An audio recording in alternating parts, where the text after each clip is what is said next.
right, we're going to go ahead and get started. Hi, everyone. I'm Amanda Gerber, Marketing Director with DWD CPAs and Advisors. I wanted to thank you for registering to attend our webinar today and hope you find the information useful. Before we get started, I wanted to cover a few housekeeping items. Please use the Q&A feature at the bottom of the screen. We will be collecting all of the questions and saving them for the end of the presentation. Also, this presentation is being recorded and will be made available on our website. With us today is Zach Richards, CPA and Certified Fraud Examiner.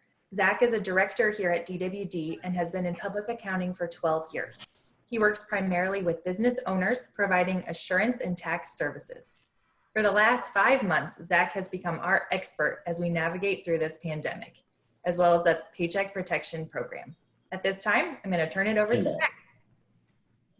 I'm going to turn my other one off. All right, thanks Amanda, and good afternoon everyone. Welcome to today's webinar. I appreciate everyone taking time out of their busy schedules to discuss this important topic. And a big thank you to the BCA for allowing DWD to present to its members. Two things as we get started today. One, I can guarantee that I don't have all the answers and we still need additional information from the SBA, but hopefully with what we do know today, you'll find this information useful.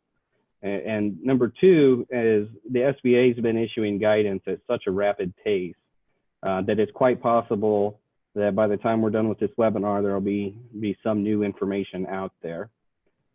So this is as of August 12th at 1 o'clock, and we'll see how the program continues to evolve from here.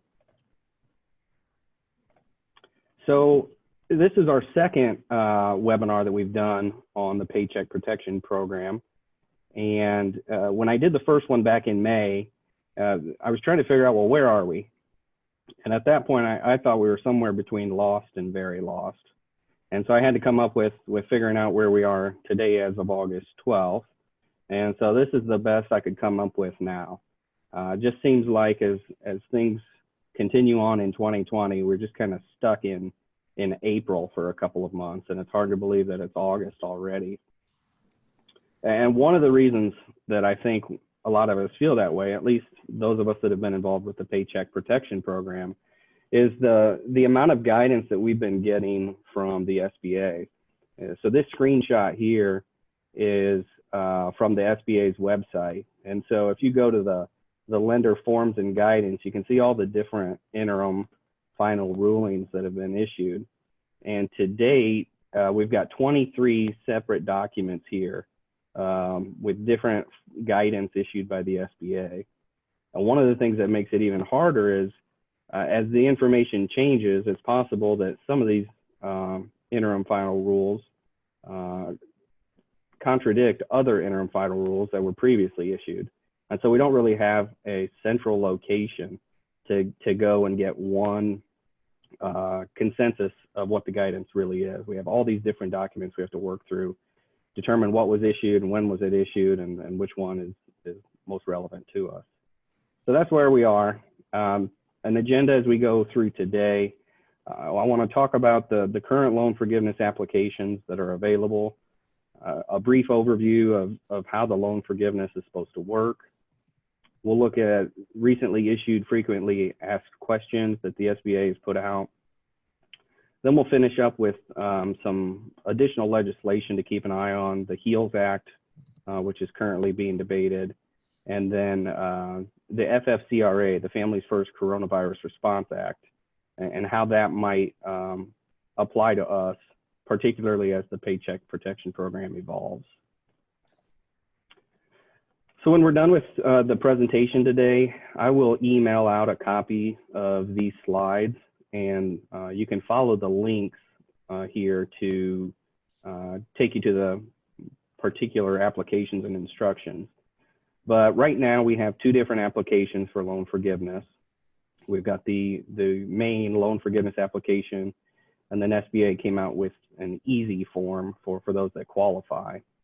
So in the main application, you're going to have the calculation form and Schedule A. And then Schedule A also has some additional numbers that are going to feed off of a worksheet. The easy application essentially gets rid of Schedule A and the Schedule A worksheet. And so I think as we start to evaluate how and when we're going to apply for forgiveness, the first question we need to ask ourselves is, do I qualify for this easy form? And if so, is it something that I want to pursue? And so here on the screen, we've got this is a snippet from the instructions for the easy application. And it lists the 3 different potential criteria to qualify for the easy application. In most cases, I think borrowers are going to look for that second option, where you didn't reduce your wages of your employees by more than 25%, and you didn't reduce the number of employees or the number of average paid hours. And so if you can fall into this boat, then I think that'll help you as you move through the application for forgiveness. The other one that sticks out to me is the third one, where you didn't reduce your annual salary or hourly wages by more than 25%, but maybe the hours dropped due to compliance requirements as a result of COVID. So if you're a borrower that was forced to shut down for some period of time, then you might qualify for this third option. But if you haven't looked at this yet, I think you first and foremost, you want to see if this might be an avenue that could make the loan forgiveness application process a little less painful. So let's look at a quick overview of how the loan forgiveness is supposed to work under the current rules. So the loans can be fully forgiven as long as you use the funds for the eligible costs, and those are your payroll costs, interest on mortgages, rent, and utilities.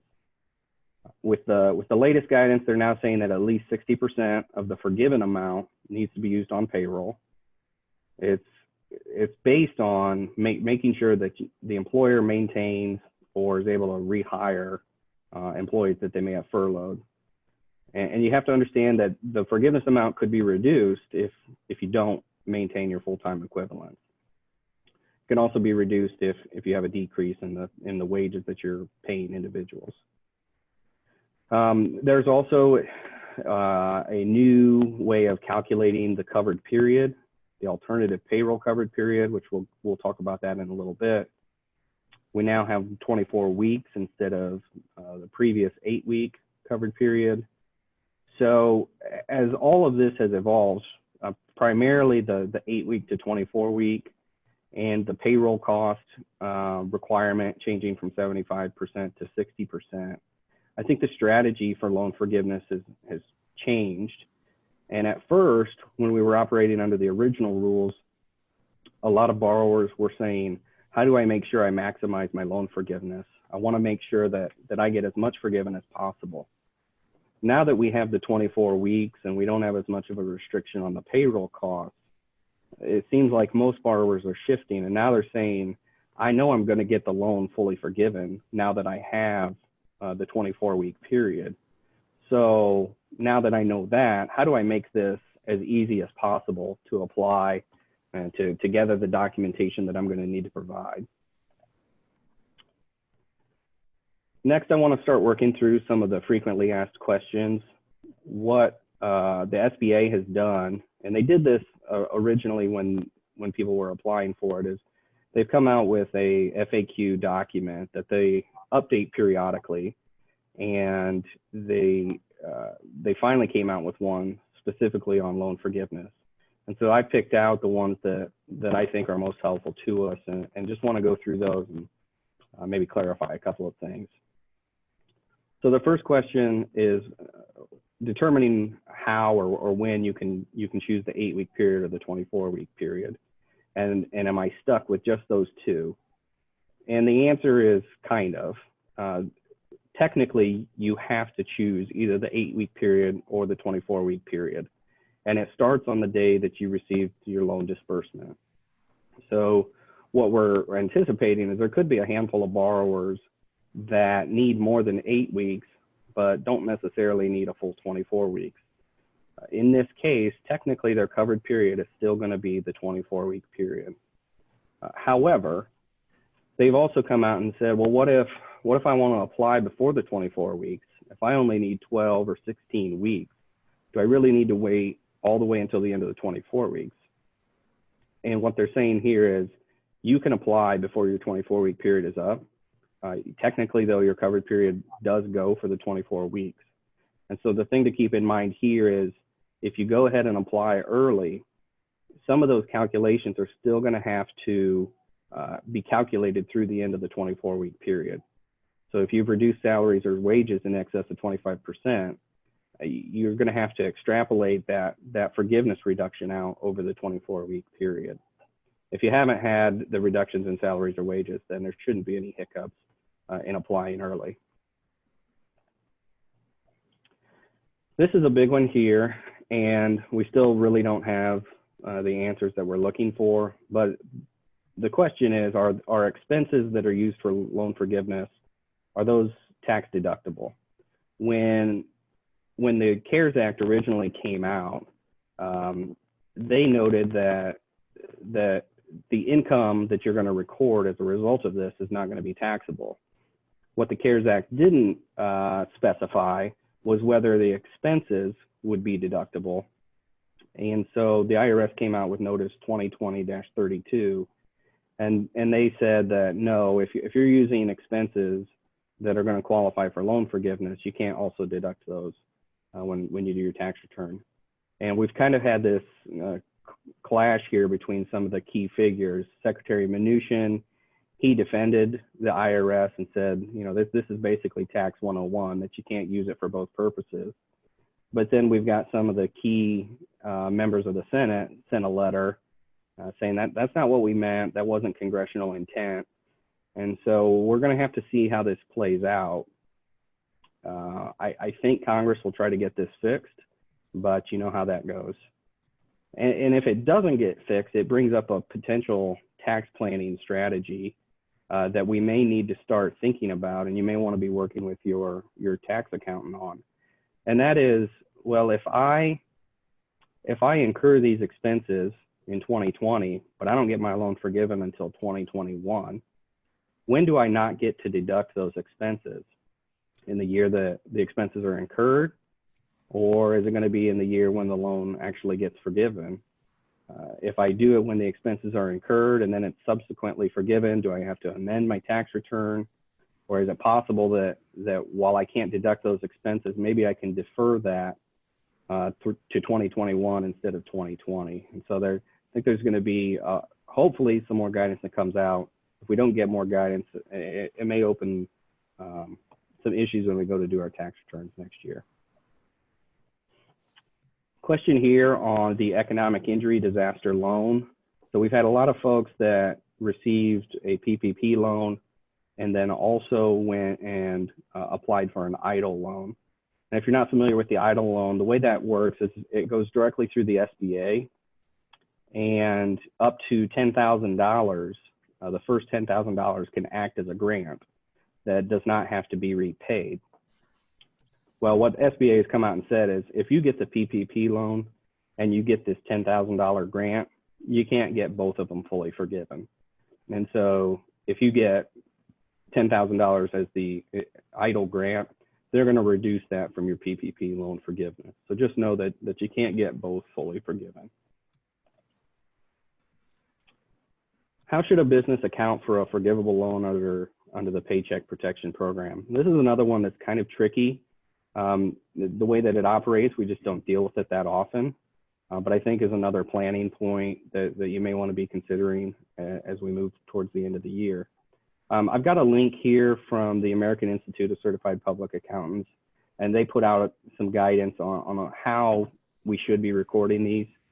And there may be a couple different ways to interpret it, but the main thing is that you're going to initially record the cash that you receive as a loan. It's going to go on your books as a liability. And then subsequently, when you recognize it, you're going to reduce the liability, and the offset entry is going to go through your income statement. So you're going to have a large miscellaneous income amount in the year that you recognize it. And if you read through this guidance, the reason I say there's different ways to interpret it is, I think, depending on management's interpretation of it and working with your CPA, is when do I recognize the income? We know that eventually it's got to go through the income statement. Do I recognize it as I incur the expenses? Do I recognize it at the end of the 24 weeks once I know that I've maximized loan forgiveness? Or do I not recognize any of it until I get the loan forgiven and get validation from the SBA that it's going to be forgiven? And as you work through that, where that can have a big impact in your financial statements is determining at year end, do we record that income in 2020 or are we going to record it in 2021? It's going to be one of those things that you're going to have to make a decision as management and figure out how you interpret it, but be sure to work with your CPA on recording that. It certainly won't have an effect for tax purposes, and we could have a potential book to tax difference there. The next question here is, once I submit my application, when do I have to make payments on the loan, if any? And what SBA has come out and said is, as long as you submit your loan forgiveness timely, which they have defined as 10 months at the end of the covered period, you don't need to make any payments until the forgiveness amount is remitted to the lender by SBA. So we've known now that we've got 10 months to apply, and then the lender has a certain amount of time that they can review the application before they send it off to SBA, and then SBA has some time to make their final decision. And so with that, you don't have to worry about making any payments, should you have any, until you get that final answer from the SBA. Our payroll costs that were incurred during the covered period, or if you elect the alternative, if they're incurred during the period but paid after, are those still eligible? And the key here is, when SBA came out with this guidance, they use a phrase of paid or incurred. And in a lot of cases, it doesn't make much sense, but it is beneficial to the borrower. And what we're seeing is, as long as first and foremost, if the expense was paid during the period, then you should be fine. And then secondarily, if it was incurred during the period but paid on the next regular pay date, then you'd be fine.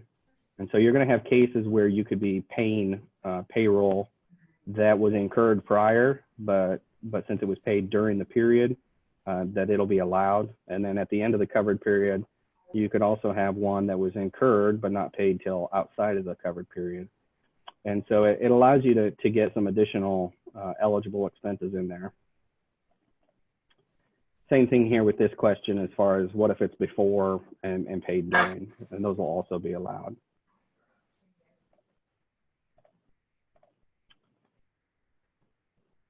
Next question relates to partial pay periods and figuring out if you're going to need to make a calculation outside of the normal payroll period. And this is where you're going to want to start to look at, if you haven't already, the alternative payroll coverage period.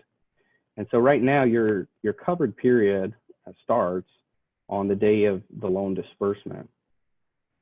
SBA has come out with this alternative payroll covered period that will allow you essentially to use the next full pay period as your starting point for payroll costs.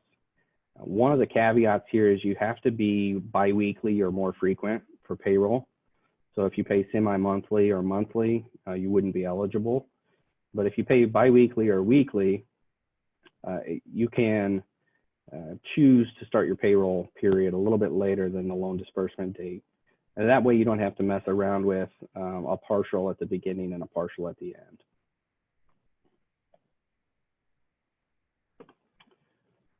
Next question, for purposes of calculating cash compensation, should borrowers use the gross amount or look at any deductions that are withheld or other payments? And pretty clear here, the SBA said use the gross amount of wages for calculating your cash compensation. Are only salaries and wages covered by a loan forgiveness, or can a borrower pay lost tips, commissions, bonuses, etc.? So payroll costs do include all forms of cash compensation, tips, commissions, bonus, hazard pay, overtime, all those things. The one thing to keep in mind is before you go pay all your employees a big bonus to maximize your loan forgiveness, keep in mind there's still that $100,000 annualized limitation per employee. So you'd want to do an analysis on that and make sure that you're still maximizing your loan forgiveness. Next question relates to group healthcare benefits. The main thing here is that your employer expenses for group healthcare, those are going to be eligible. The employee portion is not. You also can't accelerate any of these expenses. So they've said that you can't prepay a couple of months of your group health to try and get that into your loan forgiveness. Contributions for retirement plans.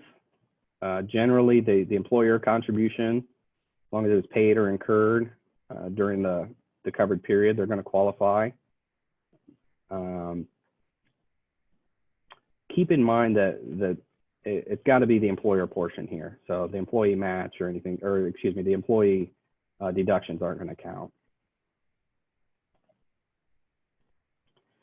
Now we're going to get into probably one of the trickiest areas, and one of the areas the SBA has given the least amount of guidance as we've worked through. And when they have given guidance, it hasn't been the clearest.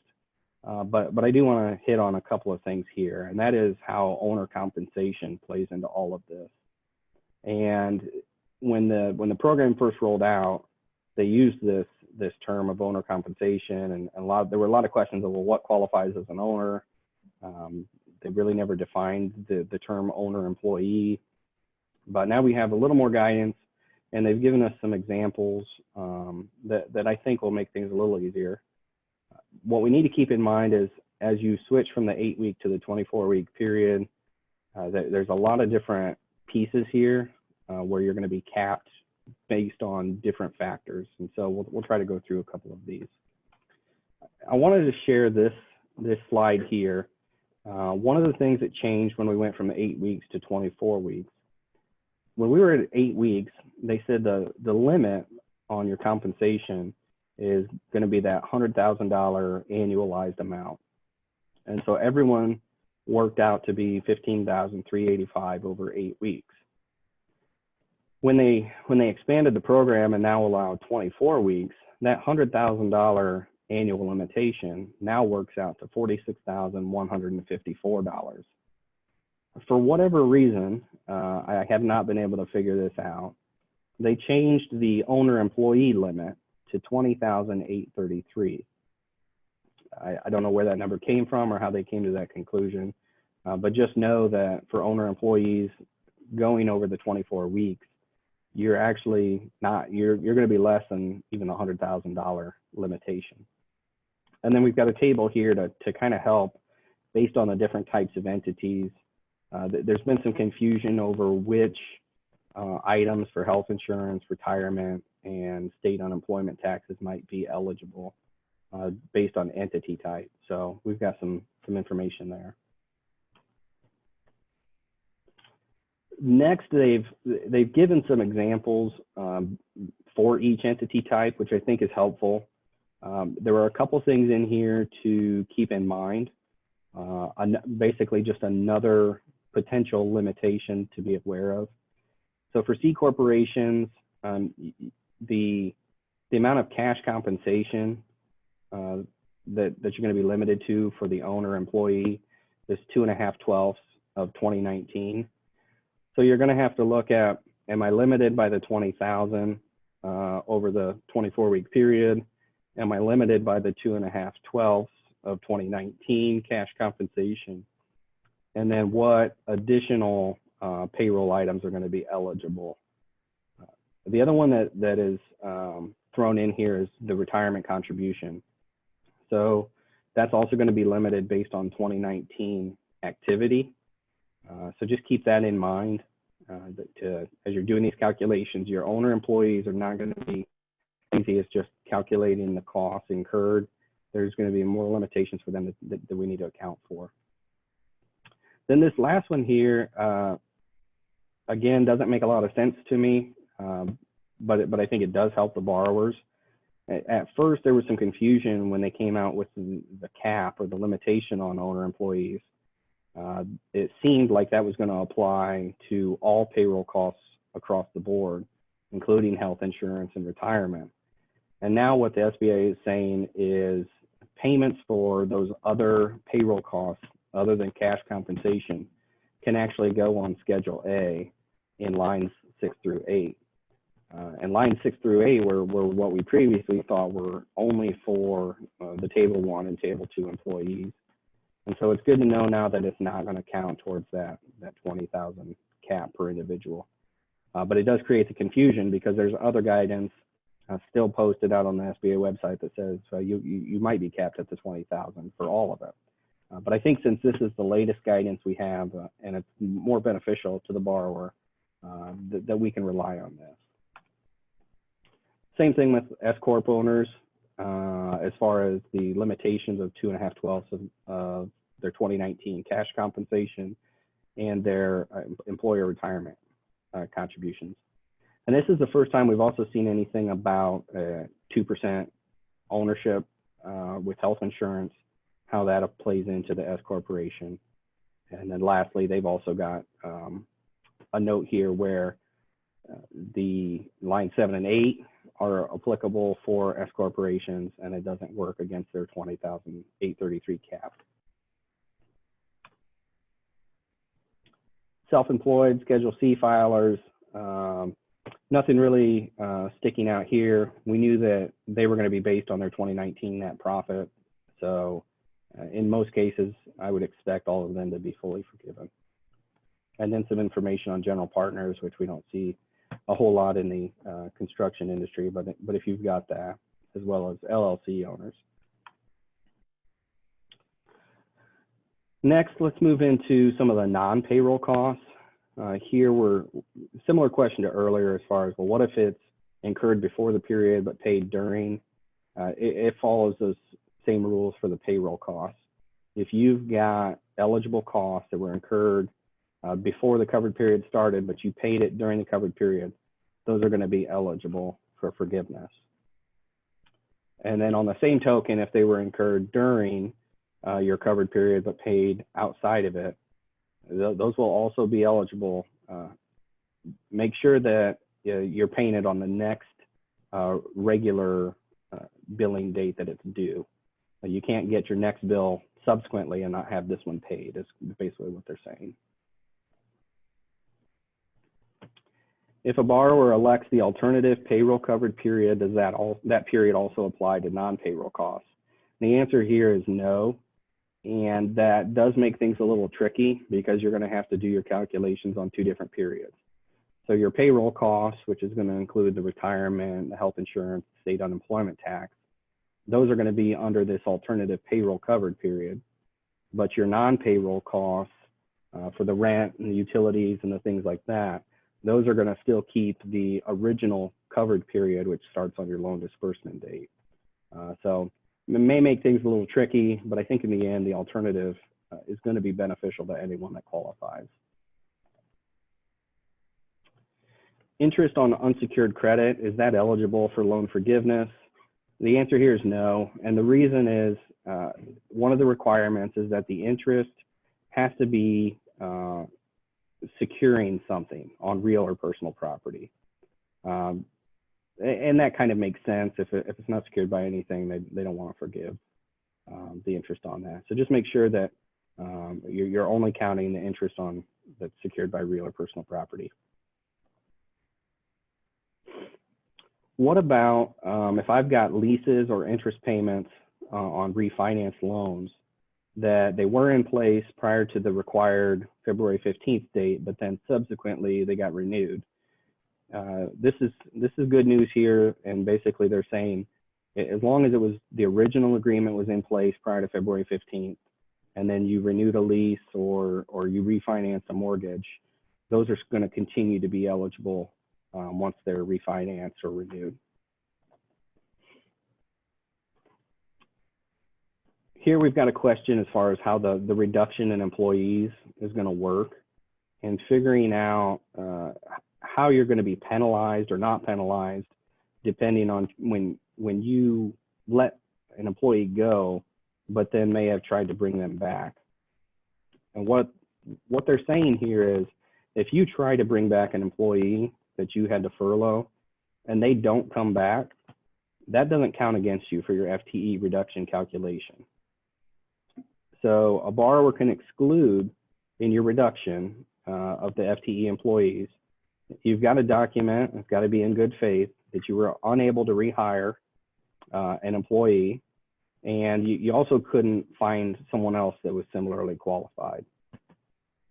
One of the things that came out with all of the state unemployment and the $600 federal assistance for unemployment, we had a handful of borrowers that had employees that didn't want to return to work because they could make more money on unemployment.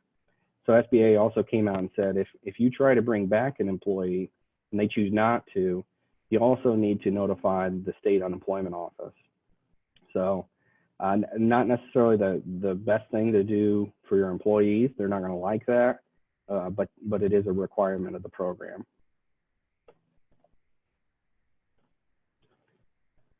Okay, this one doesn't make much sense to me, but we'll give it a whirl.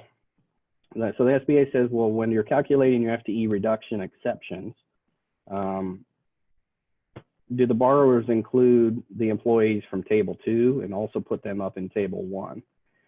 So if you've looked at the application, you'll see that there's Table 1 and Table 2. Table 1 is for the employees with under 100,000 annualized wages in 2019, and Table 2 is the people that were over. And so you would think that all your data in Table 1 would relate to Table 1, and all your data in Table 2 would relate to Table 2. But what the SBA is saying here is, within Table 1, there's a line for the FTE reduction exception. And if you've got reduction exceptions from Table 2 employees, you can go ahead and throw that up in the Table 1 calculation.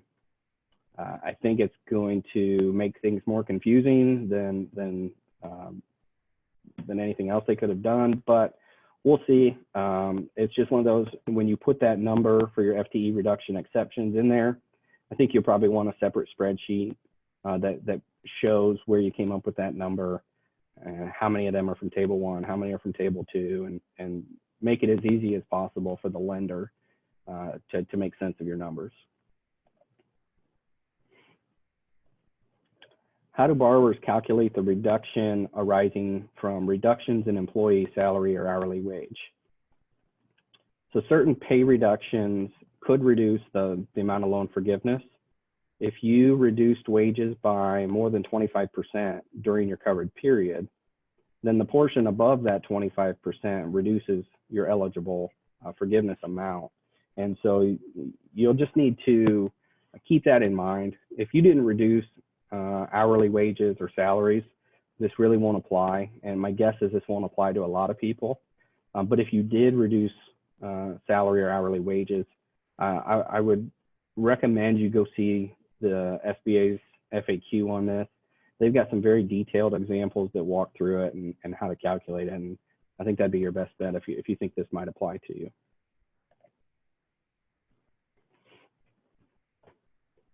For purposes of calculating loan forgiveness reduction for the salary and hourly wage reduction, are all forms of compensation included or only salaries and wages? And this is good guidance that we didn't have before that I think will help a lot of people. It may have a big impact for people comparing wages. So as you're looking at comparing your wages from the first quarter of 2020 over your covered period, one of the concerns that we've been hearing from a handful of borrowers was, well, I give a big bonus out at the end of the year. And so at the end of 2019, we had a great year. I gave out this big bonus to my employees. Well, that bonus didn't get paid until January of 2020. So when I looked at my my first quarter of 2020, each employee's compensation was high because of this additional bonus they got paid. Well, how's that going to play into comparing it to my covered period, which isn't going to have a bonus in it, and am I going to have a reduction there? What they're saying here is you only take into account your regular salary or your hourly wages.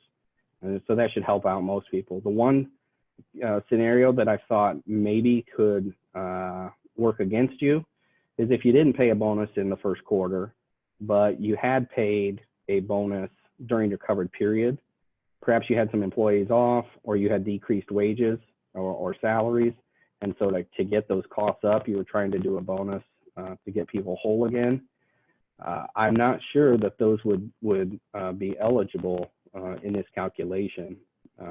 It doesn't specifically say that, but I think that could possibly be the case. So those are the main FAQs from the SBA's website. I would encourage you to check out the SBA's website and look at those in further detail. There are a handful of other questions that are out there that are going to be fairly unique and not very common, but if you find that you do have an issue, you may want to check that to see if it applies to you. Next, I want to talk about the HEALS Act, which is some pending legislation that could have a broad impact on a lot of different parts of the economy. But for today's discussion, I want to focus how it may modify the Paycheck Protection Program. So it was announced by Senate Republicans on July 27th. And the HEALS Act is essentially their response to the Democratic package that came out in the HEROES Act. The HEROES Act was passed by the House and was sent to the Senate, and it basically fell on deaf ears. I don't think the Senate Republicans were ever going to really look at the HEROES Act. And so they've come up with this HEALS Act. It's a $1 trillion stimulus package.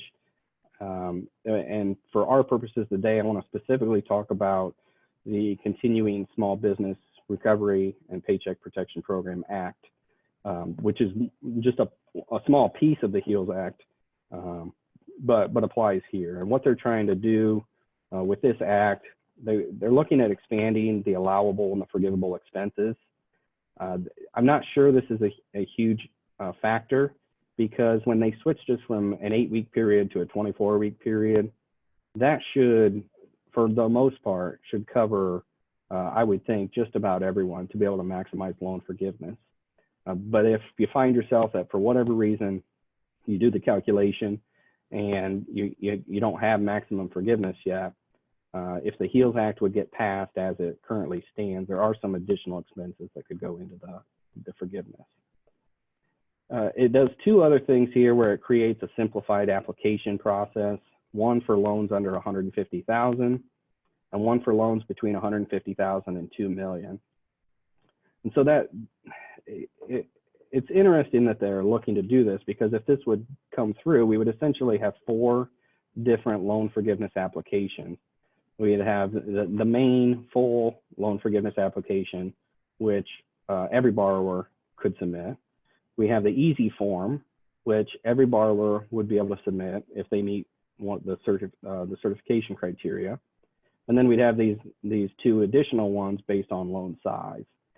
And so, in my opinion, it just kind of makes things potentially more confusing than they need to be. If I have a loan under 150, that's great. But you know, if I've got a loan, let's say for $1.9 million, I could potentially qualify for 3 different loan applications. I could apply for the full, the easy, or this one that's between 150 and 2 million. And the reason why I think you may want to consider it is the SBA has already said, we're going to look and review all loans over $2 million. Well, if I've got a $1.9 million loan, do I say, well, I want to fill out the full application, so they've got all my documentation that if they go below the 2 million and want to look at it, they've got it. That could be one strategy. Another one could be, I want to do the simplest and easiest way to get this loan forgiven. Well, now which one do I choose? Do I choose this new simplified application or the easy application? In the end of the day, I don't think it's going to be a huge deal for borrowers. You're just going to have to evaluate which one works best for you. Who I do feel sorry for, and I think we have a couple of bankers on the line today, I think this just makes things that much more confusing for all the lenders out there. They did a great job when they were trying to process the loan applications initially, and now they've got to figure out a way to work through these loan forgiveness applications.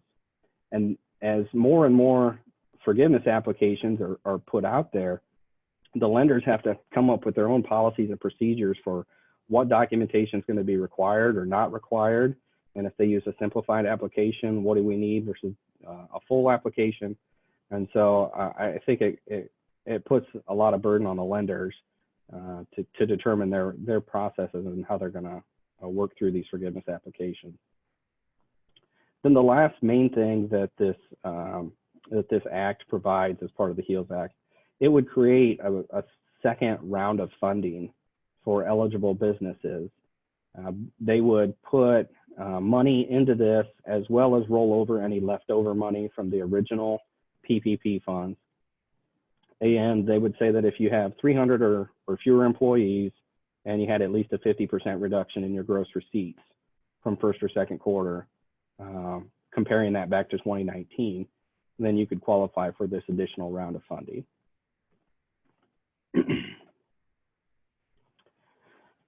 The one other thing I want to look at today is the Families First Coronavirus Response Act.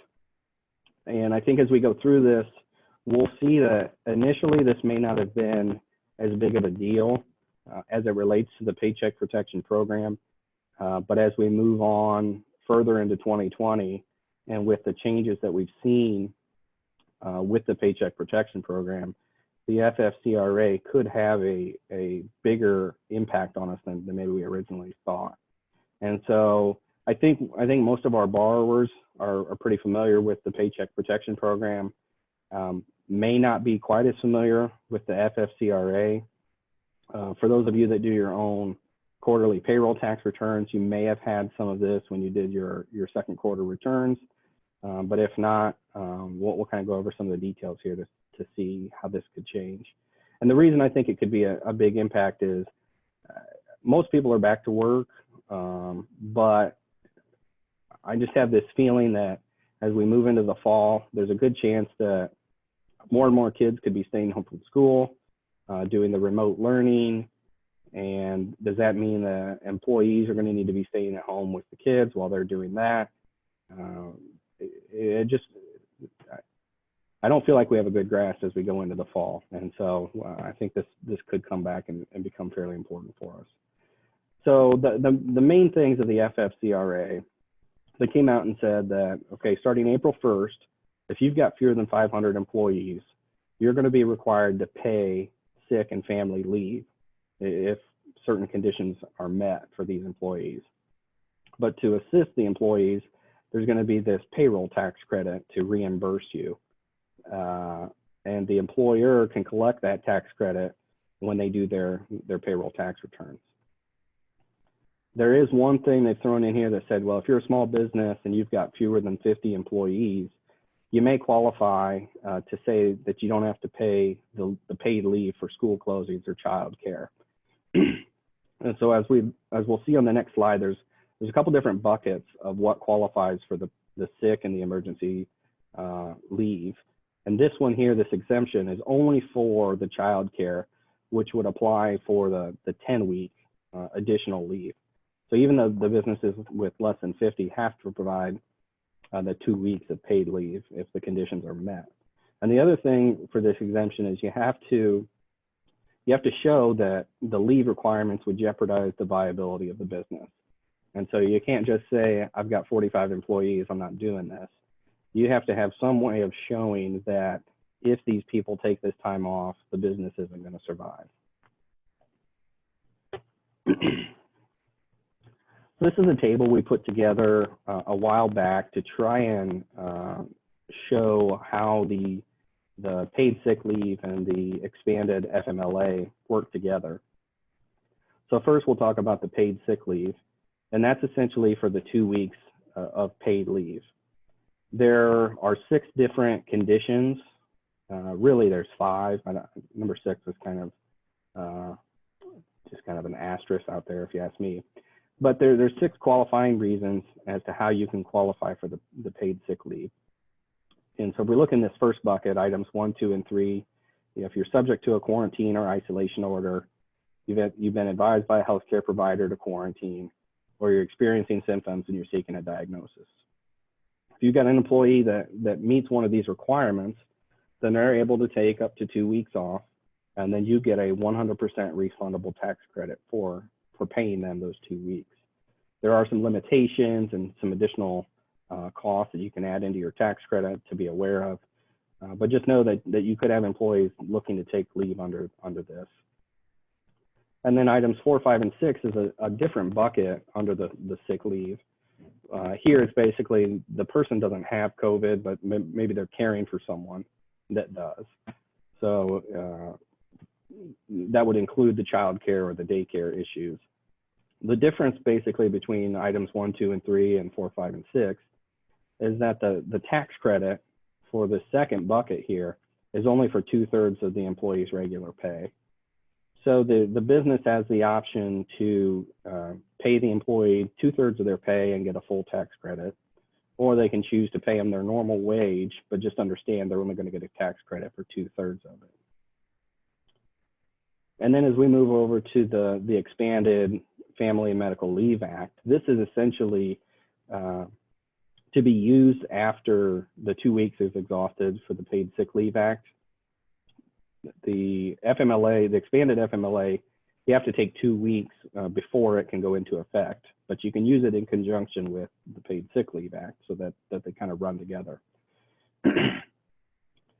But here what we're doing is it essentially gives an additional 10 weeks if an employee needs to care for their son or daughter, if their school or their daycare has been closed. It's a 2/3 credit of their regular pay. So again, you could either pay the employee 2/3 of their pay and get the full credit, or pay them their full pay and just get 2/3. Know that you'll only get 2/3 of the credit. There's a couple things here that you need to be aware of, and a couple of things that I'm not exactly sure how this will all play out. The first big key is unable to work or telework. So if you've got an employee that works in the office and has a laptop and can connect to the network from home, they can't just say, well, I need this 12 weeks off of work and I want you to pay me 2/3 of my pay and I'm going to sit at home and do nothing. If they have the ability to telework, then they need to do that. If they don't have the ability to telework, then that's when this could come into play. Where I think there are some additional questions that need to be answered still is where it says a son or daughter whose school or place of care has been closed. We've seen a lot of the school districts now offering either in-person learning or remote learning. If I choose to have my children stay at home and do the remote learning, do I still qualify for this? Technically, the school is not closed, but I've chosen to keep them home due to COVID. I'm not sure that would qualify. We would need some additional guidance on that. But just keep in mind that with the FFCRA, when the Paycheck Protection Program first came out, and it was under the 8-week covered period, people may have had these issues and said, rather than messing around with the payroll tax credit, I need as much payroll cost as I can get to maximize my PPP loan forgiveness. So I'm not going to mess with the FFCRA. I'm going to throw all those wages over into my PPP and make sure I get my loan forgiveness there. Because one of the caveats is you can't use wages for FFCRA and also for PPP loan forgiveness. You have to pick one or the other. So there were a lot of borrowers that were just saying, I really don't need it here. I need it more in my PPP loan. Well, now that the PPP loan has moved to 24 weeks and some of the other changes, most people are going to be able to maximize their loan forgiveness. So if I've got situations where I can take advantage of payroll tax credits under FFCRA, that may be the route that I want to go. So just something to keep in mind, particularly as we move into the fall with school starting. I think this may become a bigger issue in third and fourth quarter. So that's what we've got today. I'll try to see if we have any questions real quick while I'm looking through that. Feel free to contact me if you've got any questions. If you got my number and my email address there, I'm happy to answer any questions you might have. Also, if you click the link to connect with me on LinkedIn, anytime there's new guidance issued, I try to post that to my LinkedIn page. So if you want to stay on top of things, feel free to connect with me and go from there.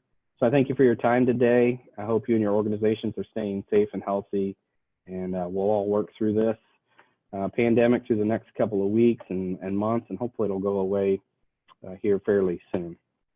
Looks like we do have a question here coming through. We are paying annual deferred comp payments to a former owner who retired recently. Do these payments count as payroll costs? One thing that you may want to keep in mind here, this is just my opinion, but if you've got a scenario where you truly need the cost in order to maximize loan forgiveness, then by all means, let's go down that route and do the research and find out if it qualifies. But if you're in a position where, well, I want to use this additional cost and it's going to help me get loan forgiveness after week 16, if it were me, I would not do any questionable costs. And I would say, well, instead of dealing with it after week 16, I'm going to wait until week 18 or 20 or 22 and minimize any of the potential questions that the lender or SBA could come up with. And what we're seeing is, before we were, we're penny pinching to try and find as much as we can for loan forgiveness. Now it's almost like, I don't care about the utilities. I'm not even going to mess with the interest. I'm not even going to mess with the owner's compensation. If I use just my employees, payroll only, and I look at it over the 24 weeks, I can get my loan fully forgiven. So I'm going to go that route. It's that much less paperwork I have to deal with. It's that much fewer questions that the lender and the SBA can answer or can ask me to answer. But back to the annual deferred comp payments, I don't think those are going to count. They're not an employee. So my gut tells me that you'd have a hard time getting that through.